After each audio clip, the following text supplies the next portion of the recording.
இந்தியாவில் அதிக சம்பளம் வாங்கும் நடிகைகளுள் ஒருவர் நடிகை சமந்தா. தமிழ், தெலுங்கு என 2 மொழிகளிலும் வெற்றிகரமான நடிகையாக சமந்தா வலம் வருகிறார்.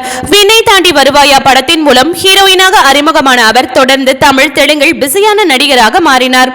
நானி, கத்தி, தெரி, மர்சல், நீதானே என் பொன்வசந்தம், இரும்பு திரை என பல ஹிட் படங்களில் நடித்த சமந்தா தெலுங்கிலும் பல ஹிட் படங்களில் நடித்துள்ளார். மேலும் சமந்தாவின் ஹனிபனி சிட்டாட்டல் வெப் சீரிஸ் கடந்த 6ஆம் தேதி வெளியானது. இந்த வெப் சீரிஸ்க்கும் கலவையான விமர்சனங்களே கிடைத்தது. இந்த நிலையில் நடிகை சமந்தா ஒரு பிளாக் பஸ்டர் ஹிட் படத்தை நிராகரித்தார் என்பது உங்களுக்கு தெரியுமா? தமிழ் சினிமாவில் வெற்றிகரமான இயக்குனராக வலம் வந்த அட்லி பாலிவுட்டில் இயக்குனராக அறிமுகமான படம் ஜவான் திரைப்படம். இந்த படத்தில் ஷாருக்கானுக்கு ஜோடியாக நடிக்க வைக்க முதலில் சமந்தாவை அட்லி அணுகியிருக்கிறார். ஆனால் சில தனிப்பட்ட காரணங்களால் சமந்தா அந்த படத்தை நிராகரித்து விட்டார் என்று கூறப்படுகிறது. அதன் பின்னர் ஜவான் படத்தில் நயன்தாரா நடித்தார். ஆக்ஷன் த்ரில்லர் படமாக உருவான இந்த படத்தின் மூலம் நயன்தாரா பாலிவுட்டில் அறிமுகமானார். ஜவான் படம் மிகப்பெரிய பிளாக் பஸ்டராக மாறியது. பாக்ஸ் ஆபீஸில் ரூபாய் 1148 கோடி வசூல் செய்தது. 2023ஆம் ஆண்டின் அதிக வசூல் செய்த இந்திய படங்களில் ஒன்றாகவும் ஜவான் மாறியது.